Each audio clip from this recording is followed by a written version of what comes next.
اعوذ باللہ من الشیطان الرجیم بسم اللہ الرحمن الرحیم وبہ نستعین وہو خیر الناصر ومعین۔ جیسا کہ کل مستحب غسل کے بارے میں مسائل بیان ہو رہے تھے کہ مستحب غسل کون کون سے ہیں اور کتنے ہیں، آج بھی انہی کے سلسلے میں مسائل بیان ہونا ہے۔ مسئلہ نمبر 651 کے کچھ مستحب غسل بیان کیے گئے تھے، آج بقیہ غسل بیان کیے جائیں گے۔ کل بتایا گیا تھا کہ مستحب غسل میں سے ایک غسل وہ بھی ہے کہ اگر کوئی شخص میت کو غسل دینے کے بعد میت کا کوئی حصہ ٹچ کر دے، چھو دے، تو ایسی صورت میں غسل کرنا مستحب ہے۔ اس کے بعد احرام کا غسل، یعنی جو شخص حج پہ یا عمرے پہ گیا ہو اور وہ احرام باندھنا چاہتا ہے تو مستحب ہے کہ غسل کرے۔ اس کے بعد حرم مکہ میں داخل ہونے کا غسل، یعنی جو شخص حرم مکہ میں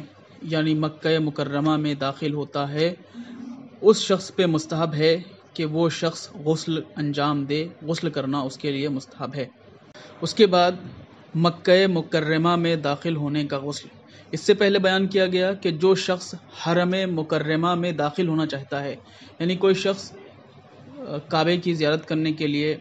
کعبے کا طواف کرنے کے لیے جانا چاہتا ہے، حرم میں داخل ہونا چاہتا ہے، کعبے کے پاس اطراف میں داخل ہونا چاہتا ہے، اس کے لیے مستحب ہے کہ وہ غسل کرے۔ اور ایک وہ شخص جو شخص مکے جا رہا ہو اپنے سفر کر کے کسی ملک سے، تو ایسی صورت میں جب وہ شخص یہ ارادہ کرے کہ وہ مکہ جا رہا ہے تو وہ شخص غسل کر کے جائے، یہ بھی مستحب ہے۔ اسی طریقے سے کوئی شخص خانہ کعبہ کی زیارت کے لیے جا رہا ہو، یعنی اسے طواف نہیں کرنا ہے، صرف زیارت کرنا ہے، تو ایسی صورت میں بھی مستحب ہے کہ وہ غسل کرے۔ اس کے بعد کعبے میں داخل ہونے کا غسل، یعنی جو شخص خانہ کعبہ میں داخل ہونا چاہتا ہے یا کوئی ایسا امکان پیدا ہو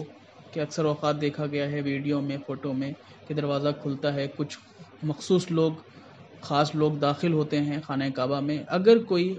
ان میں سے خاص ہو اور وہ خانہ کعبہ میں داخل ہونا چاہتا ہے تو ایسی صورت میں مستحب ہے کہ خانہ کعبہ میں داخل ہونے کے لیے بھی غسل کیا جائے، یہ بھی مستحب ہے۔ اس کے بعد ذبح اور نحر کے لیے غسل، یعنی کوئی شخص اگر ذبیحہ کرنا چاہتا ہے، جانور ذبح کرنا چاہتا ہے، تو ایسی صورت میں مستحب ہے کہ وہ شخص بھی غسل کرے۔ اس کے بعد بال منڈوانے کے لیے غسل، جو شخص اپنے بال منڈوانا چاہتا ہے اس پہ بھی مستحب ہے کہ وہ غسل کرے۔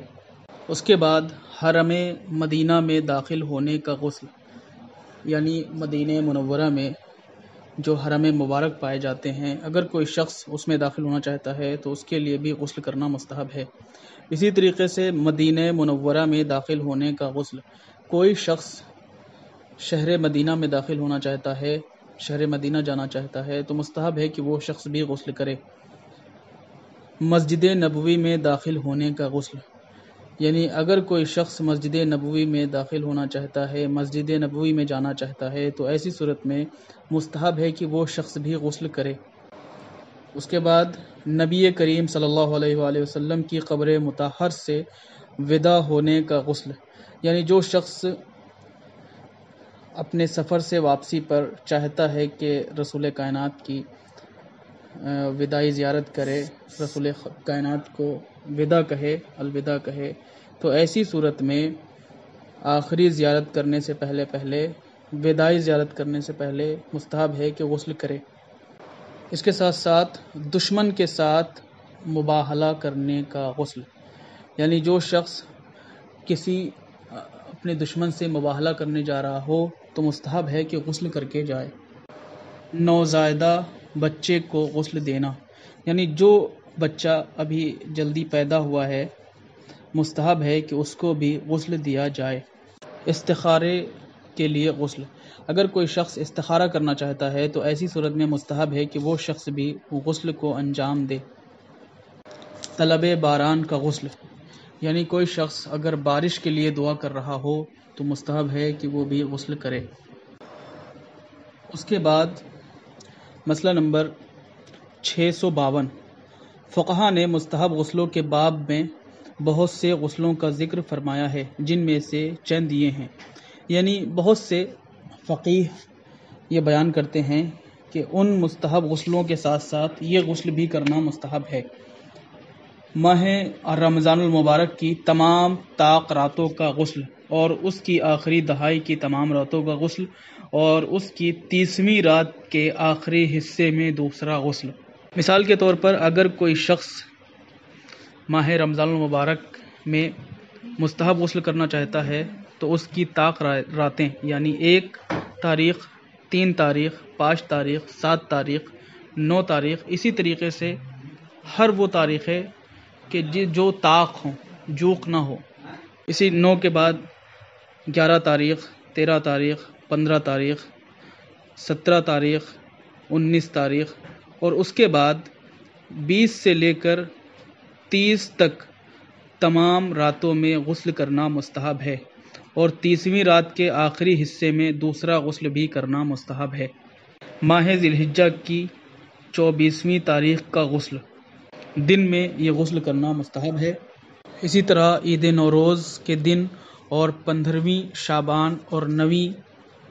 اور 17ویں ربیع الاول اور ذی قعدہ کی 25ویں دن کا غسل کرنا مستحب ہے، یعنی نوروز کے دن مستحب ہے کہ غسل کیا جائے، اور 15ویں شعبان کے دن بھی غسل کرنا مستحب ہے، 9ویں اور 17ویں ربیع الاول کو بھی غسل کرنا مستحب ہے، اور ذی قعدہ کی 25ویں تاریخ کے دن کے حصے میں غسل کرنا مستحب ہے۔ اسی کے ساتھ ساتھ اس عورت کے لیے غسل کرنا کہ جس نے اپنے شوہر کے علاوہ کسی اور کے لیے خوشبو استعمال کی ہو، یعنی اگر کوئی عورت خوشبو لگا کے نکلے تاکہ کوئی دوسرا شخص اس کی جانب متوجہ ہو، تو ایسی صورت میں مستحب ہے اس عورت پر کہ وہ غسل کرے۔ اس شخص کا غسل جو مستی کی حالت میں سو گیا ہو، یعنی جو شخص کسی سے مذاق یا تفریح اس طریقے سے بھونڈے مذاق کرنے کی وجہ سے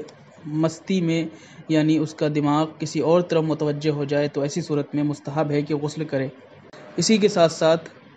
اس شخص کا غسل جو کسی سولی چڑھے ہوئے انسان کو دیکھنے گیا ہو اور اسے دیکھا بھی ہو، لیکن اگر اتفاقاً یا مجبوری کی حالت میں نظر گئی ہو، یا مثال کے طور پر اگر شہادت دینے گیا ہو تو غسل مستحب نہیں ہے۔ مثال کے طور پر اگر کوئی شخص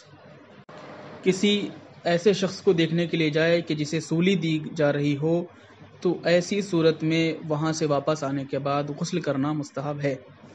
دور یا نزدیک سے معصومین علیہم السلام کی زیارت کے لیے غسل، لیکن احوط یہ ہے کہ یہ تمام غسل رجا کی نیت سے کیے جائیں۔ مثال کے طور پر اگر کوئی شخص زیارت کے لیے جانا چاہتا ہے معصومین علیہم السلام کے روضہ مبارک پر، اگر وہ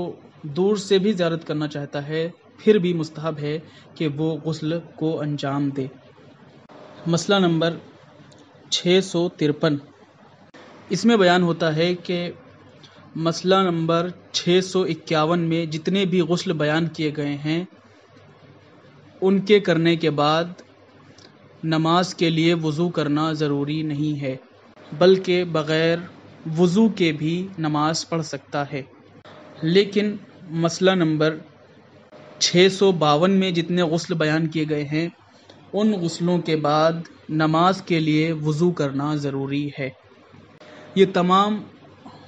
غسل وہ ہیں کہ جو مستحب میں شمار ہوتے ہیں، لہٰذا ہم سب پہ ضروری یہ ہے کہ اپنے واجب کے ساتھ ساتھ اپنے اعمال کو اور بہتر بنانے کے لیے ہمارے لیے بہتر یہ ہے کہ ہم مستحب کو بھی انجام دیں۔ لہٰذا خداوند عالم سے یہی دعا ہے کہ پروردگار ہم سب کو واجبات کو ادا کرنے کی توفیق عطا فرمائے، اور اس کے ساتھ ساتھ مستحبات پہ بھی عمل کرنے کی توفیق عطا فرمائے۔ وآخر الدعوانا ان الحمد للہ رب العالمین۔